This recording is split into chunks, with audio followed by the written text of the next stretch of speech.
The Crisis as Condition is the second full-length album from Terminalist.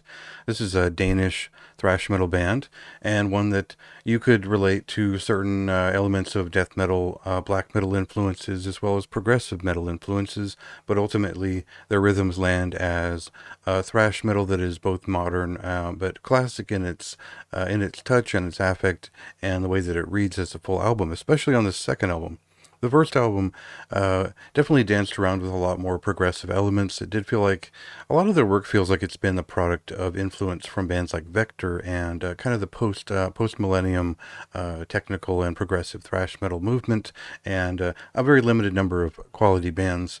And I would say this is one of them that sort of takes it to another level. That it's their own sound, and the second album is equally as, I guess, thematic in terms of its concept and what it has to say about, social issues as well as science fiction applied concepts. So this one is a little bit more down to earth. They see, there are problems in the future, but what if we never get there? And that is sort of like the constant state of crisis that humanity is in, that there may not be a future for humanity much longer. So, uh, solid band. I think the best thing to do would be jump into a song right away and just kind of get a feeling for the speed and the energy and the very straightforward nature of this record, as far as plunging right into the riffs and just cutting to detailed and aggressive music. So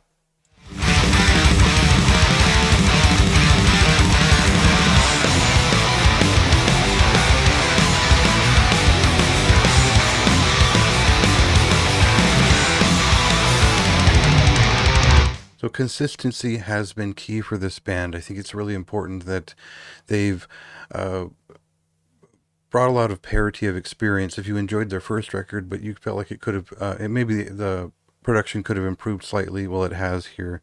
If you liked the album artwork for from the first record from Ryan T. Hancock, he's made another beautiful piece for this record. So returning to this band feels natural, and you feel their signature is very clear as you step into this record. It's quite a strong, aggressive, modern thrash metal record.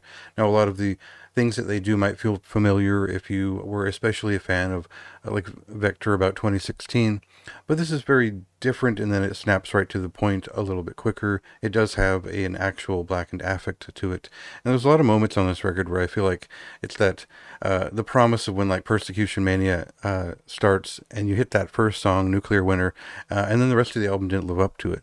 Well, in this case, they sort of keep that momentum going in a lot of aspects, even though this isn't quite a German thrash metal record, maybe something closer to Coroner in some respects.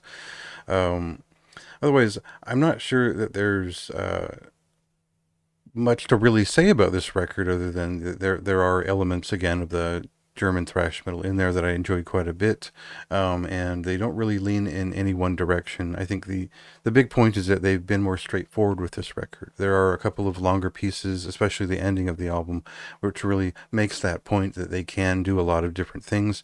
But I think on this record they wanted to focus on aggression, on riffs, and bringing in some of the black metal influence to the rhythms to sort of show what else they can do. And some of them are more overt than others, but overall I think they've blended all of these things together in such a way that it's a distinct band and a quality band. And this is probably their best recording to date. And I just really enjoyed sitting with this record. I love, obviously spending a lot of time with thrash metal records in general, and this would fall more if your taste leans somewhere in the technical thrash metal of the late 80s, a little bit of death and black thrash metal, but more so from the perspective of the evolved current sort of modern take on those ideas. So for me, this was just a great record. It gets a high recommendation. There's a lot of excellent records, as you'll see throughout September, but this one is worth checking out in the real glut of thrash metal records that are coming out this month. So, high recommendation from me. Go ahead and read a little bit more about my thoughts in the written review, and the album is out now.